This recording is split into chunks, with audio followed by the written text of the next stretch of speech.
nervous. I haven't given a talk in church for about a year and a half. She even made me cry. Yeah. Are you kidding me? No. No. It's always worth it. We don't want you going to bed feeling like you're a failure. Figure out what's wrong with you.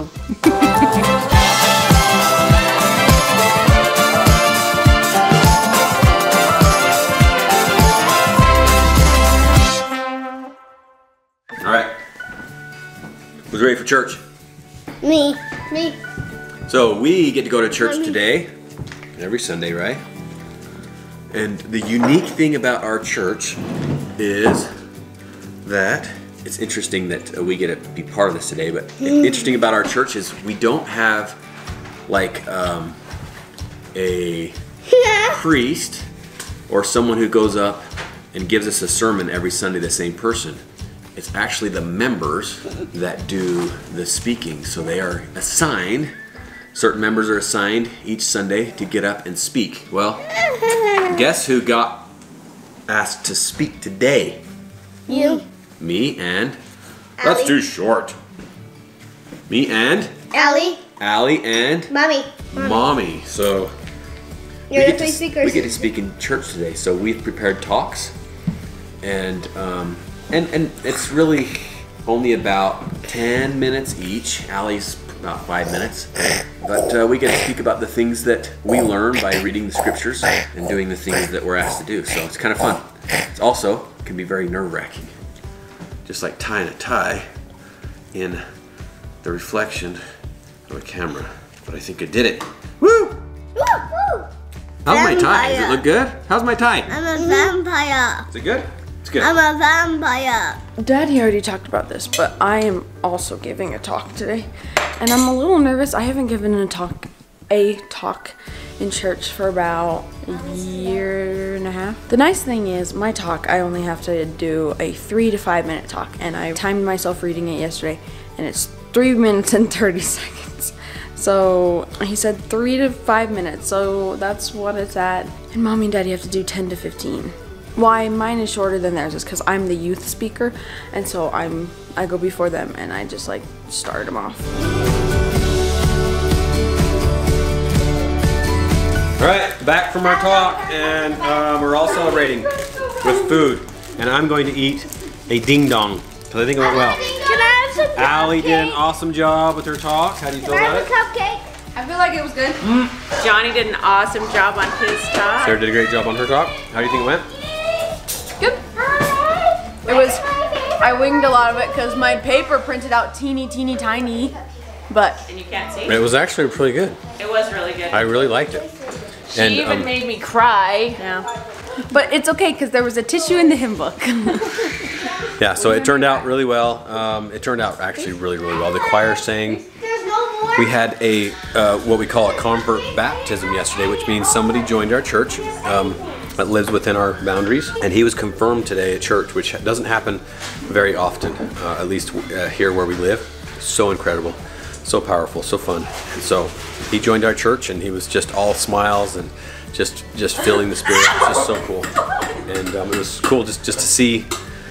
Just the transformation that he made, that was made within him, just in terms of how he was feeling about things. So that was really cool.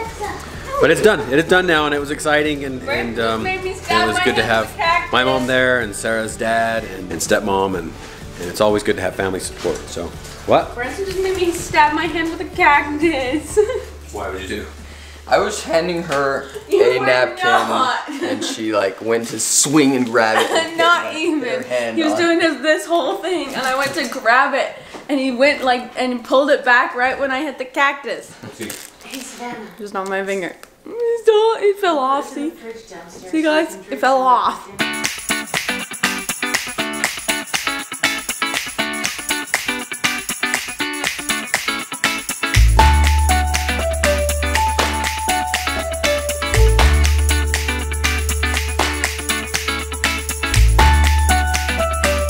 Mom, I need help. Yeah. Hold on to it. There you go. Mom, I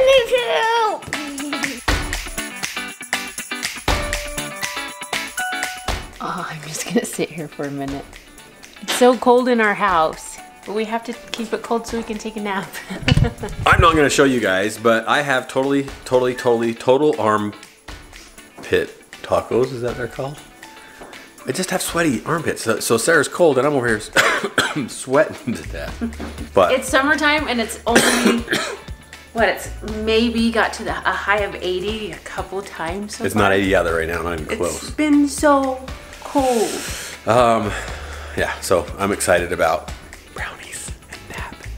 Sunday's a good day. I like Sundays, especially after we're done with our talks. We stayed up last night. I gotta tell you guys how this went down. Maybe I did tell you. So Sarah wrote her talk. So it was Allie first, then Sarah, and then me. I spoke after, and I told them, take up as much time as you want. Well, I kept thinking, well, what's my talk gonna be about? Because it can't be the same, right? Well, I ended up last night at about 12:30 just saying, you know what, Sarah? I feel like I need to read your talk, and I just need to add a little bit to what you're talking about from my perspective. It worked out perfect. I walked up there with no talk written at all. I think I took longer than I expected to on time too. She did. Right? She did really good. You guys have prepared for stuff before, preparing for tests, preparing for like again exams, or you're going to get a job, or you're putting in for college, or whatever the case is. Even show and tell sometimes was like stressful because you didn't know what you were going to say. So you get up there and you have it all planned out of what you're going to say, and you just don't say exactly what you wanted to say, or you have it all written down and you don't want to just read it, and so you think anyway. It is stressful, but you know what? You grow from it. I think if you take the first time that I ever spoke in church and you compare it to now, like I had to read the whole entire thing before, and I don't necessarily have to now. So we just grow, right? We grow because we are pushed to grow. We get outside of our comfort zone, and guess what? Our comfort zone gets larger. It gets larger.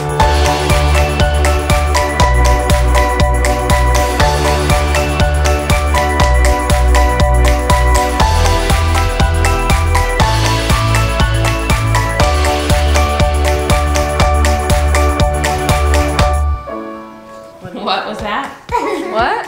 What did you just say? One time me and Danielle and Kelly were singing girls camp songs, and there's this one that's like rise and shout and like get all crazy, and so we're like, ugh, and we fall and jumped on the bed, but I bounced back off the bed and landed in between my bed and the crack of the wall. You like to bounce off the bed. I do like to bounce off. Alex, I dropped on my head when I was a baby. Who dropped you on your head? When you were trying to No, look me it and was then Asbury that I dropped, wasn't it? You dropped Az? Yeah, remember? So one time it was either Az or Kanan. I think it was Az. I was too little, and I was like Savannah's age, and I thought I could like throw him up like Daddy does. And I went to throw him up, and I went to catch him, but his head hit the floor. How old was he? He was like 2. Branson handed me the Cool Whip. Seriously. I have a water bottle. You don't laugh. Don't do that. Go out front, out back. Go out. Now it's Branson's fault. It's not. So it's gonna be his fault that you got wet. No. Outside. Get wet cream everywhere. Take it outside. He got whipped cream in the crotch. Branson, You're really gonna be hating on it in a second. is this thing gonna end? Already got it on the floor, and on Danielle on the chair. On Branson. On Me, on his Branson. crotch. Can we call a truce, or can we just go to war? Which one? This is getting too crazy. You did it in the first place. Wow. Stop. Are you kidding me? No. No. Oh my God. Oh my! You got it on the carpet. Oh, Johnny, Branson got it all over the carpet. And you got it in my hair. That's not my fault. I was Yes, it is. finally. Okay, truce. Now you want to choose? Is it coming off? For the most part. Daddy, what about Everywhere. this? Seriously, look at this. Was it worth it? Holy cow, Sarah. It's always worth it. Look at this. Grammy made it. Woohoo! But see, the house is all clean. I ran around and made a mess and everybody else cleaned up after me. So that right there is a mom win, because usually it's everybody else running around making messes and mom cleans up. That's awesome to flip it. Hi, Charlie. What do you think you're doing, bro? Taking my longboard or my penny board?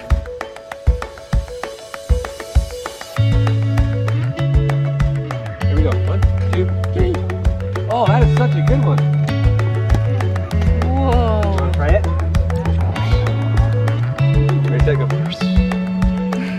So I just got done editing my video, and I had my mom watch it, and the girls hurried and ran down this channel, and then guess what? Danny. They're giving me commentary, just telling me what they like and what they don't like. What do you guys think about it? I like it. Like it? Okay, they like it. It is pretty funny. They think it's pretty funny, so you'll have to go and watch the full video. Well, I haven't even shown you the video. They just thought it was funny. Go to the description below to go look at my channel to go watch what they're watching, because it was pretty dang funny. I even have my blankie and my sippy cup ready for it. Whoa, watching the movie. Even Asbury's watching it. What are you doing? What is this? It's called vlogging. Oh, joy. My voice is dying thanks to that child. I asked a boy. That child and that child. I asked a boy. Me? Yes, you. I didn't do anything. Okay. I almost died. But Kelly asked a boy for his number. Oh, I need to turn that in. I still have my Princess Festival crown and necklace, and I was supposed to turn it in this week, but I didn't. No, I'm a princess. Joey, what was that? What? What was that? Nothing. What was that, Joey? This evening, Danielle has been kind of grumpy and sad today, this evening, and she won't tell us why. She's just, at dinner she was grumpy, and then after that she's just been like moping around here all afternoon. Did your crush like break your heart? No. Did your best friend break up with you, say she hates you and never wants to see you again? No. I don't know, why are you so somber? I don't know. I keep like doing things to make people frustrated, and I'm just too stubborn to like be responsible for it. And then I feel guilty after, and then I try to figure out what I could do to like make it better. But then the next day I wake up and I'm stubborn all over again. So what really is you haven't figured out what the problem is. No. That's what I'm thinking right now. I don't know how to say it. I feel guilty for the things I'm doing. Like, it's not bad, it's just so repetitive that it's driving people crazy. The arguing part? Yeah. And then not taking responsibility and all that stuff. You know you don't have to beat yourself up about it. I know. That's, I think, the biggest thing that you're allowing into this is you're beating yourself up about it. Remember we talked about? It's a progressive thing. It's either progressive or digressive. But as soon as you beat yourself up about it and say, I don't know how to fix it, I don't know what's wrong, going to this point of saying, I'm worthless, I don't know how to do this. Or you can flip the other side, which is the hardest part, which is saying, I need to figure out what the problem is that makes me keep going into this area of argument and really trying to just, you're right, it's responsibility. We all have it. But then as soon as you start beating yourself up, you automatically end up in this area of, it's called the pit of despair. And you have to pull yourself out of it. Nobody else can do it for you. It's true. You know, when kids are little, it's hard because they're happy or they're grumpy or they're sad. And it's like, what's the problem? And with little kids, you can just think about it for a minute and be like, okay, they're hungry, or they have a tummy ache, or they need a nap, or they didn't get enough sleep. But when you have teenagers and they have these things, you kind of just look at those easy solutions and just be like, okay, let's give you a cheese stick. Okay, go take a nap. Okay. Because even after a nap, it doesn't help. When kids are older, they need to share their thoughts and feelings in order to know what's wrong. Little kids are just like, ah, this is what's going on, ah, and it's easy to figure out. Big kids, not so easy. Branson, just kidding. Especially when they put whipped cream in your nostrils. Well, and it doesn't help, like, I'm highly critical. Like, I immediately, like, point out, okay, this is not cool, stop it, because your attitude is bad and you need to stop. And so I'm sorry if I've been too critical, I'm sorry for being so critical. My job as a parent is to recognize when there's something wrong and help you understand that we're here for you, that we want to help you, that we want to be the best we can to help you become the best you can. And we're not going to be perfect at it either. So my problem is I'm very critical. I guess the moral of the story is we don't want you going to bed feeling like you're a failure. We want you going to bed feeling like tomorrow's a better day, and that whatever happened today and whatever happened beyond yesterday, it doesn't matter. It's about tomorrow and moving forward. And if you feel you can have a better attitude, you really just have to work hard at understanding the why you're having a bad day, what it is that you're waking up and being angry about. There's something that you set an expectation of that's not being met. Well, what is it? Is it an expectation on someone else? Because you can't change someone else. Is it an expectation on you? Well, if you're expecting yourself to be a better person, then just keep trying. You can do it. It's all right. It really can be hard to stop and be like, look at this. What did I do? What? Hold on. This is what's happening in our room right now. I'm gonna show a video. Everybody's in here. And notice, we still don't have our bed on the dang bed frame yet. And notice, our bedroom doesn't have dressers or anything in it yet. Look how big of losers we are. Doesn't matter because we're still together as a family, right? It doesn't matter what you have. What I was saying is it's hard to stop and recognize and say, okay, are they actually doing this to me or am I doing it to myself? Because we never want to blame ourselves. We always want to blame somebody else. And so that's where we need to change, is to look at what we are doing. Figure out what's wrong with you. Just kidding. You need to be yourself, and you're not being yourself right now is what we're trying to say. Yep, everybody's worried about you. We know you well enough to know that this is not yourself. And we just want you to be yourself. So, we love you. That's what it's all about. We love you. And we love you. And never forget. Never forget, because I think Danielle sometimes forgets, and I sometimes forgets, and Branson sometimes forgets, and Allie forgets, and Johnny forgets, and so many people Charlie forget. forgets. That. Remember? Always, always, always, always remember that you are worth it. We love you guys. Bye.